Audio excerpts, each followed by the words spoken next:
Pemirsa, perdagangan saham di Bursa Efek telah dibuka melemah 0,15% dan meninggalkan level 6.800. Apa saja faktor terkoreksinya indeks kita? Dan untuk mengetahui pergerakan saham hari ini, pemirsa, kita telah terhubung dengan Head of Research Panin Sekuritas, Niko Lorenz. Selamat pagi, Mas Niko, apa kabar?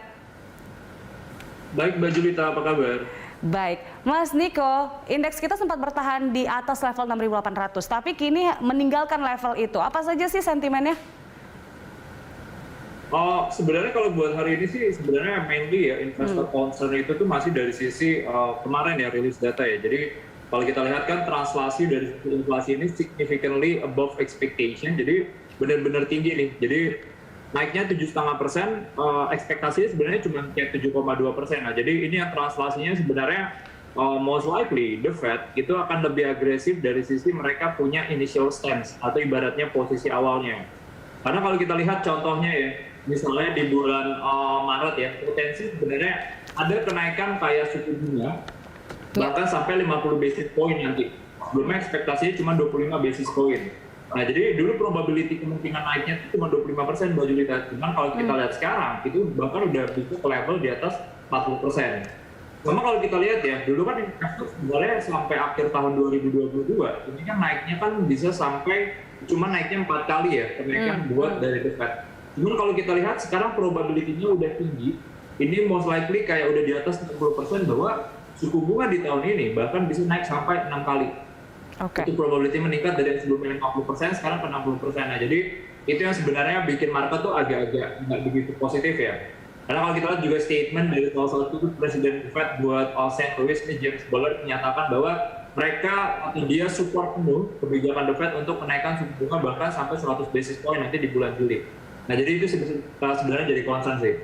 Karena kalau kita lihat history itu ya, maksudnya trennya selalu sama nih. Jadi kalau kita lihat 2008, 2013, ketika 2018 juga, market itu selalu mengalami koreksi ketika misalnya ada kenaikan suku bunga. Karena sebenarnya as simple, sebenarnya kayak ketika ada kenaikan suku bunga, translasinya kan kebijakan moneternya kan lebih longgar, udah nggak lebih mudah gitu. Maksudnya ketika kita mau pinjam sama bank gitu ya, bunganya kan jadi lebih mahal. Translasinya eagerness atau willingness ya buat pinjam kredit itu tuh jadi agak sedikit turun dong. Nah, jadi itu yang translasinya sebenarnya kayak agak berat nih, beban keuangannya jadi akan lebih berat, jadi translasinya nggak bagus sebenarnya buat earning. Jadi itu sih sebenarnya menurut kita main concern-nya ya, Mbak Julita ya. Nah, itu kan dari Bank Sentral ya, Mas Niko. Tapi dalam negeri sendiri, Bank Indonesia memutuskan untuk tetap menahan suku bunga. Apakah ini cukup bisa mengantisipasi semakin turunnya indeks kita? Kalau kita lihat sih sebenarnya ini positif ya. Maksudnya kita lihat kan sebenarnya Bank Indonesia ini kan lebih nggak agresif dalam menaikkan suku bunga. Karena apa? Sebenarnya kalau kita lihat posisinya kan Indonesia atau semua bank sentral itu kan biasanya menganut inflation frame targeting ya. Jadi kalau kita lihat kan inflasi kita kemarin rilis tuh lumayan stabil. Nah, jadi itu yang sebenarnya masih lumayan terjaga ya. Plus kalau kita lihat juga kalau dari sisi nilai currency, range rupiah itu tuh 14.300, 14.400. Nah, jadi sebenarnya itu yang bikin ketahanan. Karena sebenarnya kalau seandainya Bank Indonesia menaikkan suku bunga itu pasti akan menjadi negatif reaction buat market ya. Cuman mungkin view kita sama ya, bahwa ketika kita lihat bahwa sebenarnya ketika di tahun ini posisi fundamental Indonesia itu lebih kuat dibandingkan kayak periode-periode pertama sebelumnya, kayak contohnya dulu 2013 sampai 2015. Karena apa sebenarnya? Pertama adalah posisi rupiahnya yang kayak dari market tuh benar-benar liatin ya. Pertama kalau kita lihat dari posisi cadangan devisa kita bagus ya, 144 miliar US dollar, itu setara 7 sampai 8 kali bunga import. Kalau kita lihat fiskal defisitnya juga masih lumayan support ya, defisitnya makin kecil, jadi nggak ada kebutuhan untuk issue dari sisi dollar bonds. Sama kalau kita lihat dari sisi kebijakan pemerintah buat jaga inflasi dalam negeri, itu lumayan bagus ya. Karena kalau kita lihat kan alokasi buat subsidinya di tahun ini APBN itu meningkat, jadi itu menurut kita juga lumayan bagus. Ketiga adalah posisi kita punya current account ya, kan kita tahu bahwa ekspor kita sekarang volume meningkat, harga-harga juga bagus, jadi itu translasinya akan jaga rupiah. Sama yang ketiga, yang empat terakhir menurut kita signifikan adalah posisi kepemilikan obligasi di Indonesia itu nggak setinggi zaman-zaman kayak sebelumnya gitu.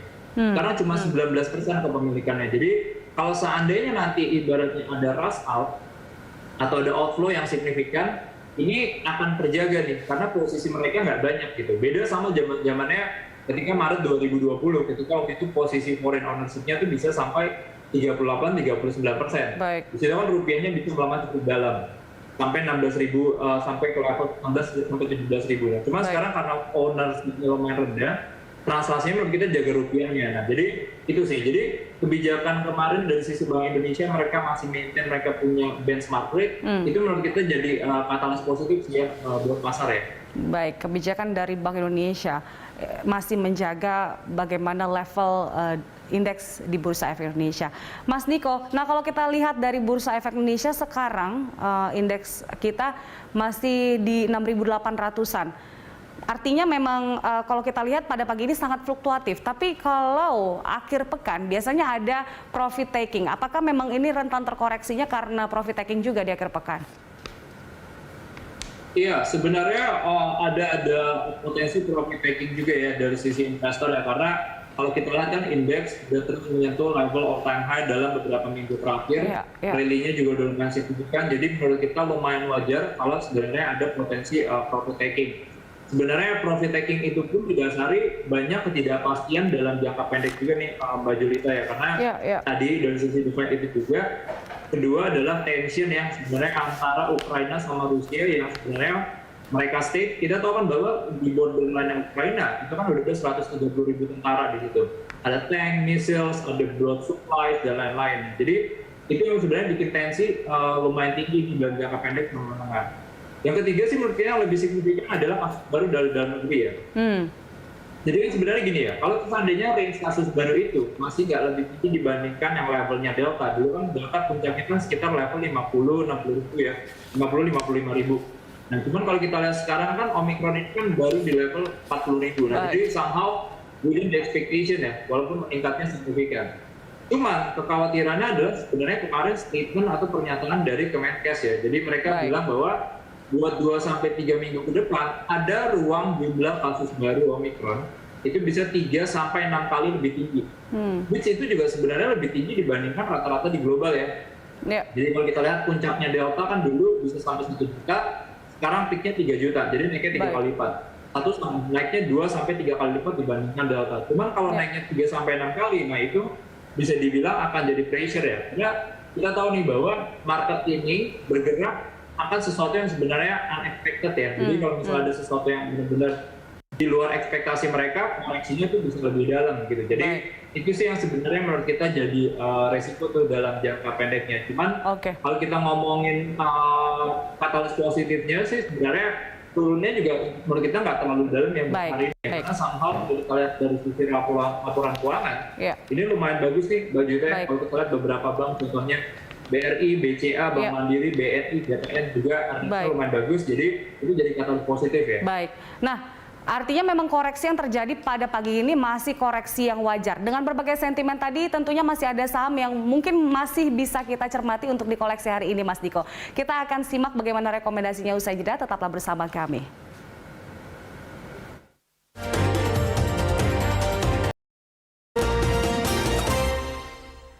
Anda kembali bersama kami di IDX Opening Bell, pemirsa, masih bersama dengan Head of Research Funding Sekuritas, Mas Niko.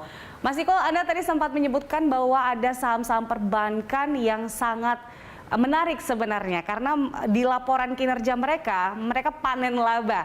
Nah, untuk hari ini apa saja yang bisa kita cermati untuk perbankan?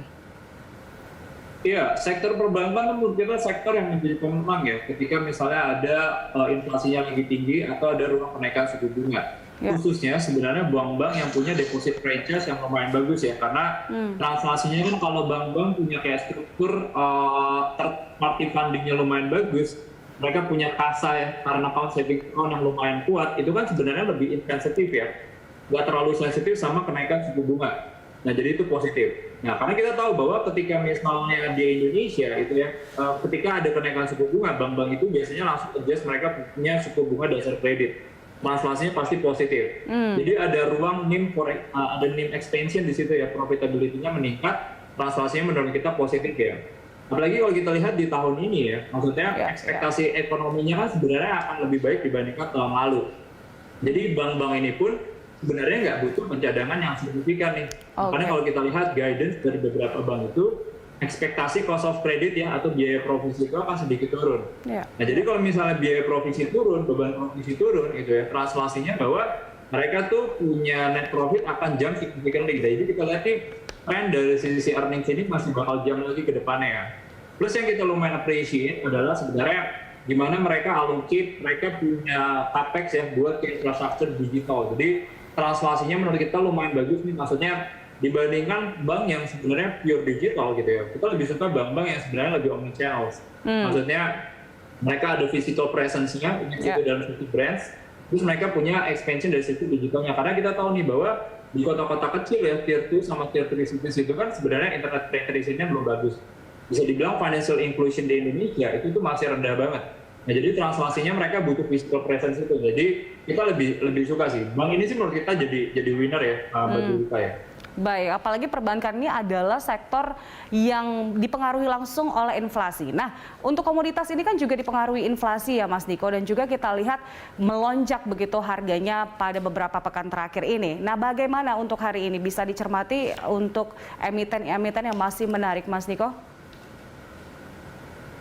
Komoditas juga menurut kita menarik ya. Komoditas ini itu sebenarnya by nature, mereka adalah inflation hedge. Mereka menjadi nilai lindung terhadap inflasi ya. Jadi ini cycle-nya sama sih ya. Maksudnya kita lihat bahwa ketika misalnya ada potensi inflasi meningkat gitu ya, harga komoditi itu trennya juga positif.